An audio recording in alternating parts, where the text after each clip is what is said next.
Good morning, friends. Welcome to Take Two for this Monday, the 6th of May, 2019. I'm Jeannie. So glad to be with you. I hope you had a great weekend. I know I did. Well, I'd like to share a thought with you this morning about a friend of mine, well, an acquaintance of mine, and her name is Teresa.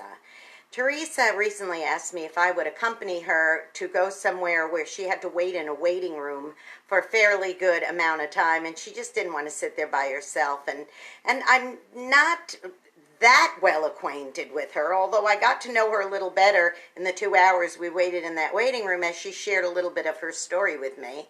But I said sure, and I went along, and we sat there, and she started telling me a story about an old friend of hers named Donna. Well, it turns out that many years ago, she worked at a place with this gal named Donna, and they got to know each other. And one day, they both got off at the same time. They worked different shifts at this job, but this one day, they both got off at the same time. And Donna said, "Would you like to go and come on over to my house? I want you to meet somebody."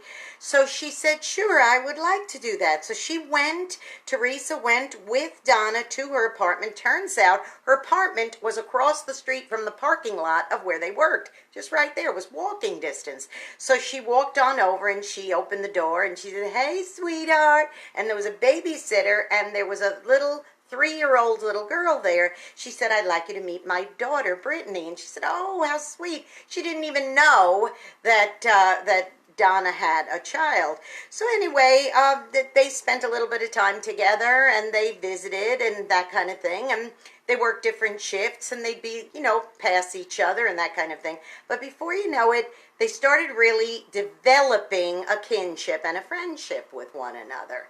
So Teresa's telling me this story and I'm just listening. And she said, "It's interesting." She said, "Because I really thought that we had become good friends."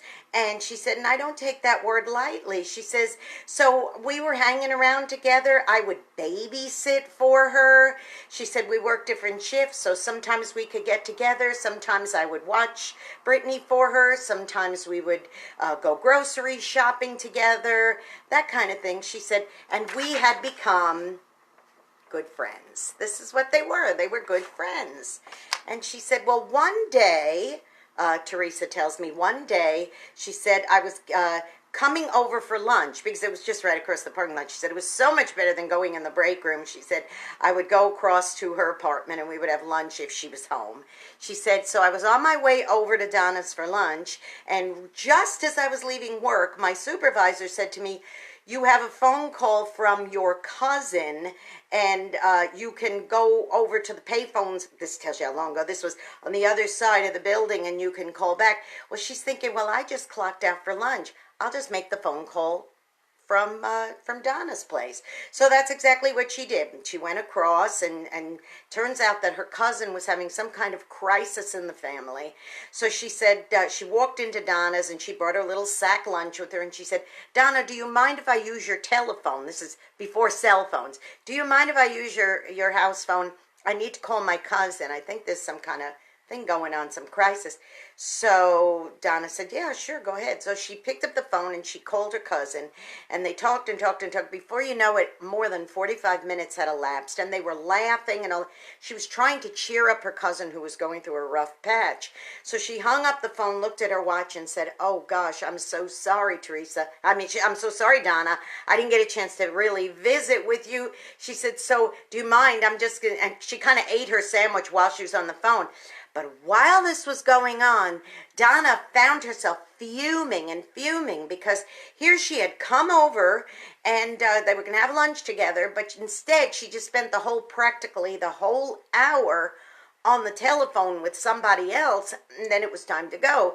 She said, "Look, I'm really sorry, but she said, I thought you said your cousin was having a crisis. You two didn't sound like he was having a crisis. It sounded like you two were laughing and all this. What do you mean just coming on over and using me and using my telephone?" And Teresa was like, "What? Look, I really got to go. Can we just talk about this later?" She goes, "Fine, call, but I don't know if I'll be here or not." And she just was ugly, ugly, ugly to her. Well, Teresa went back to work, and then she had a break, And she tried calling, there was no answer. She got straight done with work and came straight back over to her house. Nothing. Donna wouldn't answer the door. She wouldn't do anything.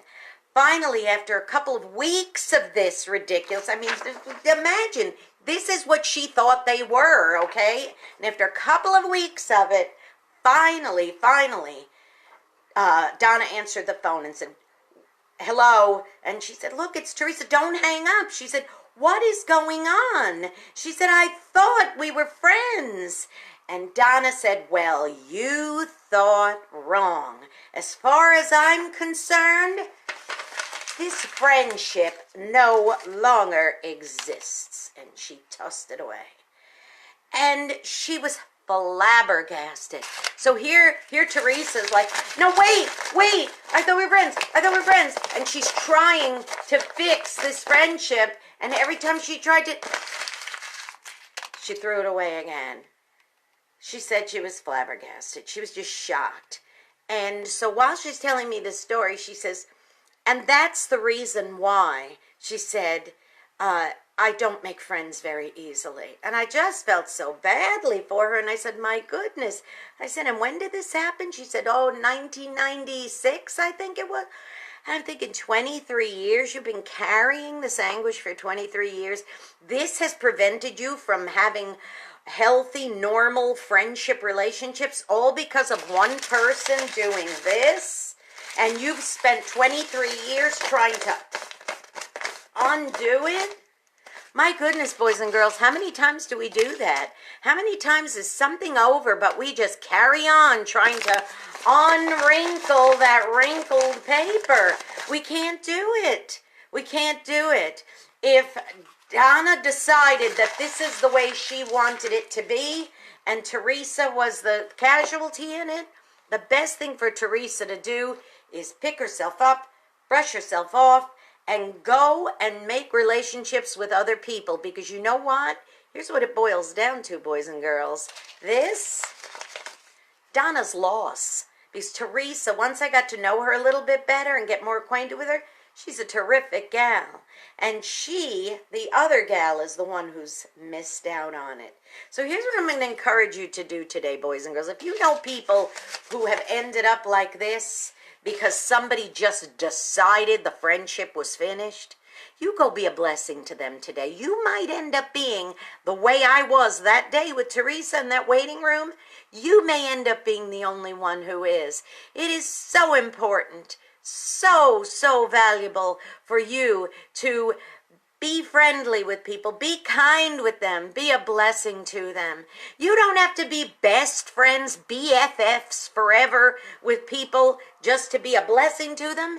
You could know them casually and still be a blessing. And I would say this, you will have many acquaintances in your lifetime, friends, but as far as a real friend, they're few and far between.